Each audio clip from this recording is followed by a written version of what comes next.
But I'm sure you know why that is, because, well, I can see you also have a copy of that. That's a letter we also have a copy of, written by the Minister of Education, Barrister Wike, asking that some of these schools be closed and some of the students move to Maiduguri town in order for them to write their exams. And we understand your government assured or ignored that particular letter.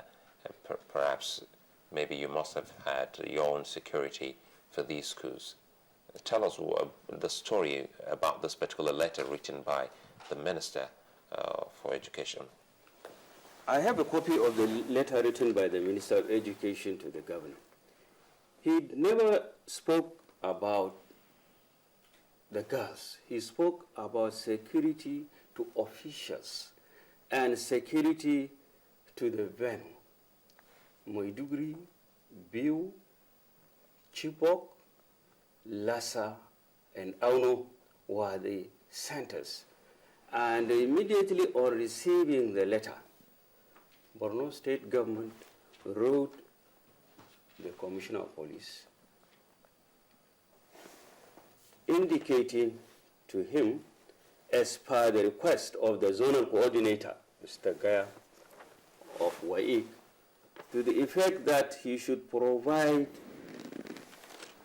3 police pickup vehicles to convey security men on the 3 routes from Maiduguri to Biu on daily basis, Maiduguri to Auno on daily basis, and Maiduguri to Askra Lassa Chibok twice a week. They also requested for provision of armed escort for each route. And we also made logistic support to the coordinator of WAI, that's Borno State government. So the minister was talking about unity schools. We are talking of Chibok government secondary school. So the governor of Borno State owns those schools. The minister is talking about unity schools.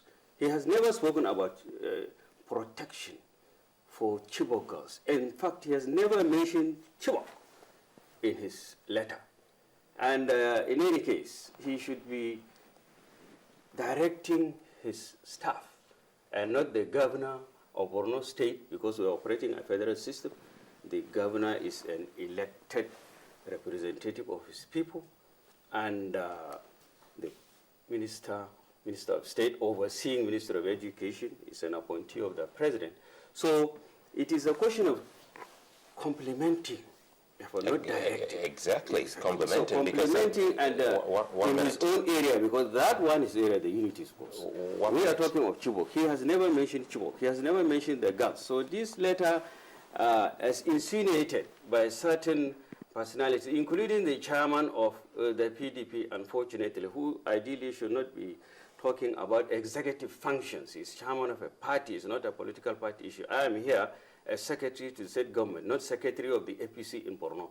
So you must have local standing before you make certain statements.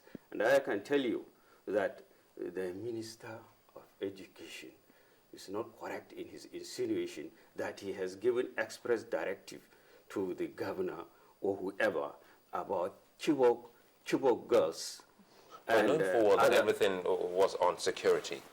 He was also concerned, let's take it, given that it was about the unity school, but he wrote to the government of Borno State that the government on its own have its own security for its own state-owned schools, for instance, the government school in Chibok. We don't own any security as governor. We are just constitutionally called chief security officer. You don't control the police as governor, you don't control the army as governor, you don't control custom, not even the civil defense and security outfit. Governors don't control any security outfit in Nigeria. So what did they do? We requested the Commissioner of Police to do so, and the Commissioner of Police, his responsibility, constitutionally speaking, is the maintenance of internal law and order, internal security, and we did exactly what we're supposed to do. Chairman, wanted to ask about, sorry to butt in there, wanted to really get to the root of this, because now that we understand is, well, they don't control the security apparatus, no, we don't. But they receive the votes, isn't it? Which one? Security votes. The security vote is not just to give police or army security vote has a wider implication. If you know what security vote is, it has so many issues. Tell us more about that. Everything you know that is like if you say prayers, for instance, if you security vote. But we use security vote maybe more than any other state in this country for the purpose. We have never received assistance from the federal government in the area of security. The only time the federal government gave support to Borno State government from 2009, when the insurgency started to date, they released only 200 million naira.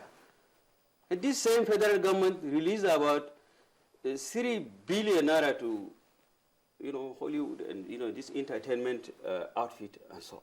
We received only 200 million naira.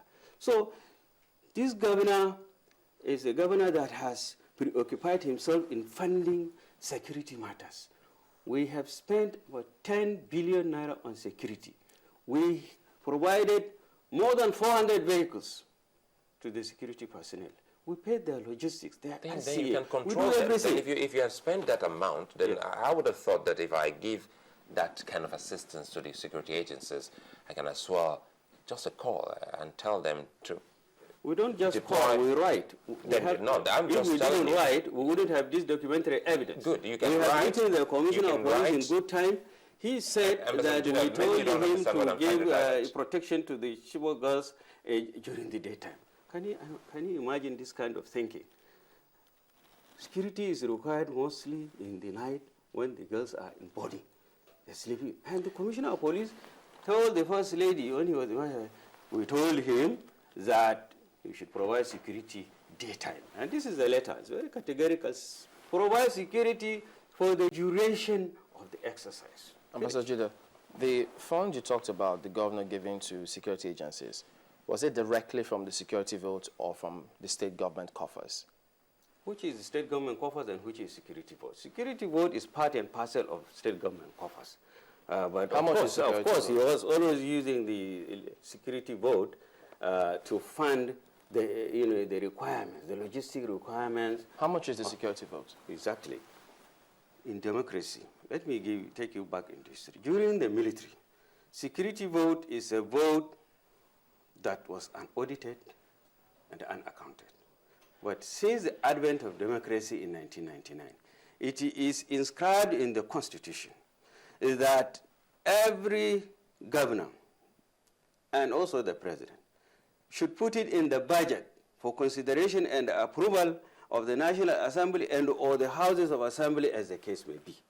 So in the case of Borno, we had 4 billion naira in 2011, 4 billion naira in 2012, and 4 billion naira in 2013. That's for the 3 years. So 12 billion.